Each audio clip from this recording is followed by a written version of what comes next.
Welcome दोस्तों, स्वागत करता हूँ फिर से आप सबको आपके अपने इस चैनल में। तो गाइस जिस वीडियो के अंदर हम डिटेल्स में डिस्कस करेंगे बिटकॉइन के बारे में, साथ ही में हम यहाँ पर डिटेल्स में बात करेंगे कुछ ऐसे ऑल्ट कॉइन्स के बारे में, और यहाँ पर डिटेल्स में बात करेंगे कि एक्जैक्टली बिटकॉइन का जो मूवमेंट है वो नेक्स्ट मूवमेंट हमें कौन से लेवल के ऊपर देखने को मिल सकता है। तो ये सब चीज़ों को पूरा डिटेल्स में अगर आपको जानना है तो फिर वीडियो को बिना स्किप किए पूरा एंड तक जरूर से देख सकते हो। बाकी वीडियो को में आगे बढ़ने से पहले आप सबसे एक रिक्वेस्ट यही करूँगा कि अगर आप वीडियोस देख रहे हो तो वीडियो को लाइक अब जरूर से करना एंड अपने फ्रेंड्स तक वीडियो को शेयर भी जरूर से करना, क्योंकि मैं वीडियो के अंदर जो भी आपको बताने वाला हूँ उससे आप पूरा दिन के लिए यहाँ पर मार्केट को ट्रैक कर पाओगे कि एक्जैक्टली बिटकॉइन और बाकी ऑल्ट्स के प्राइस के अंदर क्या मूवमेंट हमें देखने को मिलेगा। ठीक है, तो बाकी यहाँ पर अगर आपके पास कोई भी ऐसा कॉइन है जिसके ऊपर आपको डिटेल्स में जानना है तो फिर मुझे कमेंट सेक्शन के अंदर जरूर से बता सकते हो, तो मैं उन कॉइन्स के ऊपर नेक्स्ट वीडियो के अंदर बात करने की कोशिश भी जरूर से करूंगा। ठीक है, तो अभी इस टाइम पे बिटकॉइन के प्राइस को देखो तो प्राइस चल रहा है 16,577 के आसपास एंड बिटकॉइन के प्राइस के अंदर एज एक्सपेक्टेड प्राइस के अंदर हमें एक अच्छा सा ड्रॉप डाउन देखने को मिला, जो कि हमें समवेयर अराउंड बिटकॉइन के प्राइस देखने को मिला है इसी जोन के आसपास 16,484 के आसपास।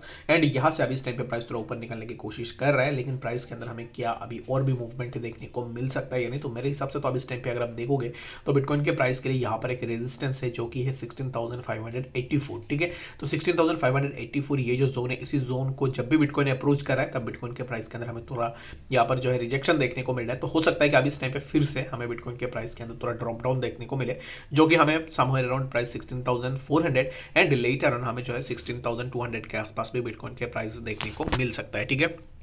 तो अब इस टाइम पे कुछ इस तरीके से जो है प्राइस के अंदर मूवमेंट हो रहा है, जो कि पहले प्राइस 16,700 के आसपास गया, वहाँ से रेजिस्टेंस लिया, after taking resistance from that zone फिर से प्राइस नीचे आया। अब इस टाइम पे प्राइस थोड़ा ऊपर निकलने की कोशिश कर रहा है, लेकिन फिर से प्राइस के अंदर हमें जो है एक रेजिस्टेंस देखने को मिल रहा है। तो यहाँ से अगर प्राइस नीचे आता है, यहाँ से अगर प्राइस नीचे आता है तो हमें जो है नेक्स्ट बिटकॉइन के प्राइस 16,275 वाला जो जोन है इसी जोन के आसपास इजीली देखने को मिल सकता है। तो अब इस टाइम पे क्या लॉन्ग पोजीशन ओपन करनी चाहिए या नहीं, तो मेरे हिसाब से तो अब इस टाइम पे अगर आप देखोगे तो लॉन्ग पोजीशन अब इस टाइम पे उतना सेफ नहीं रहेगा, जस्ट बिकॉज अगर अभी इस टाइम पे आप लॉन्ग पोजीशन ओपन करोगे तो हो सकता है कि बिटकॉइन अभी रेजिस्टेंस के पास ही है, तो यहाँ से अगर रेजिस्टेंस ले ले तो प्राइस फिर से नीचे आएगा। अगर बीटीसी थोड़ा नीचे आता है दैट मीन्स कि हमें बाकी ऑल्ट्स के प्राइस के अंदर भी एक अच्छा खासा ड्रॉप डाउन देखने को मिलेगा। ठीक है, होप सो कि आपको यहाँ पर बिटकॉइन के बारे में समझ में आ गया होगा कि एक्जैक्टली बिटकॉइन के प्राइस के अंदर क्या मूवमेंट होगा। तो बात करते हैं यहाँ पर इथेरियम के बारे में। तो इथेरियम के अगर प्राइस को देखो तो इथेरियम के प्राइस के अंदर भी सिमिलर काइंड ऑफ चीज़ें हमें देखने को मिला है। तो अभी इस टाइम पे इथेरियम का प्राइस मूव कर रहा है 1195 के आसपास एंड इथेरियम के लिए ये जो ट्रेंड लाइन है, इस ट्रेंड लाइन को अगर आप देखोगे तो ऑलरेडी यहाँ पर पहले हमें इसी जोन के आसपास एक बार रेजिस्टेंस देखने को मिला है, यहाँ पर एक बार रेजिस्टेंस देखने को मिला एंड आफ्टर दैट प्राइस ने यहाँ से और एक बार रेजिस्टेंस लिया एंड उसके बाद फिर से हमें यहाँ पर एक बार रेजिस्टेंस देखने को मिला। अभी इस टाइम पे इसी ट्रेंड लाइन के आसपास प्राइस रेजिस्टेंस ले रहा है। अगर इथेरियम फिर से यहाँ से रेजिस्टेंस लेता है तो फिर से नीचे आएगा, तो प्राइस इजीली 1279 के आसपास जो मेजर रेजिस्टेंस जोन है इस जोन को ब्रेक करेगा and after breaking this zone हमें यहाँ से फर्दर प्राइस के अंदर और भी ड्रॉप डाउन देखने को मिलेगा, जो कि हो सकता है कि हमें प्राइस जो है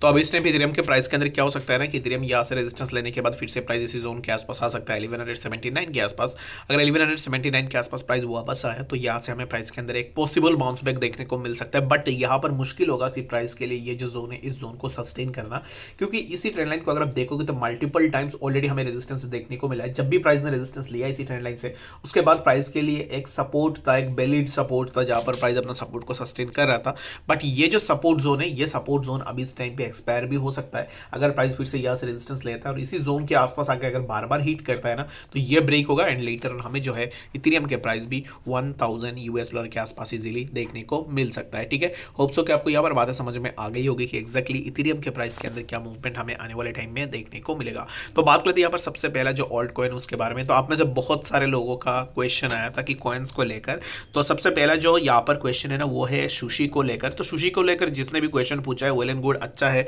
सुशी के ऊपर क्वेश्चन जो है आपने पूछा है। एक्जैक्टली सुशी के ऊपर अभी इस टाइम पे जो है यहाँ पर अगर आप देखोगे तो प्राइस के अंदर हमें लगातार एक ड्रॉप डाउन देखने को मिला है। तो मैं सब कुछ रिमूव कर देता हूँ यहाँ से ताकि आपके लिए इजी हो जाए। तो यहाँ पर अगर आप देखोगे तो ऑलरेडी सुशी के अंदर एक अच्छा खासा ड्रॉप डाउन हमें देखने को मिला है, जो कि अभी इस टाइम पे प्राइस चला 0.967 के आसपास, यानी कि बिलो $1 अभी इस टाइम पे हमें सुशी का प्राइस देखने को मिल रहा है। तो सुशी यहाँ से जब गिरा तो प्राइस ने यहाँ पर कुछ इस तरीके से जो है मूव किया एंड लेटर हमें फिर से प्राइस के अंदर ड्रॉप डाउन देखने को मिला और अभी इस टाइम पे फिर से प्राइस ऊपर निकालने की कोशिश कर रहा है। लेकिन लेकिन ये जो मैंने ड्रॉ किया है ना, इसको अगर आप देखोगे तो यहाँ पर काइंड ऑफ डब्ल्यू जैसा हमें देखने को मिल रहा है। तो डब्ल्यू पैटर्न यहाँ पर जब भी बनता है ना, इसका मतलब यही होता है कि इसका एक हेड रहता है, ठीक है। तो अभी इस टाइम पे एग्जैक्टली अगर आप देखोगे तो यहाँ पर जो डब्ल्यू पैटर्न बना है ना, इसके लिए यहाँ पर ये एक इसका हेड हो गया, और इसी जोन से हमें अभी इस टाइम पे जो है सुशी के अंदर रेजिस्टेंस देखने को मिल रहा है। तो सुशी के लिए most important thing is that अगर सुशी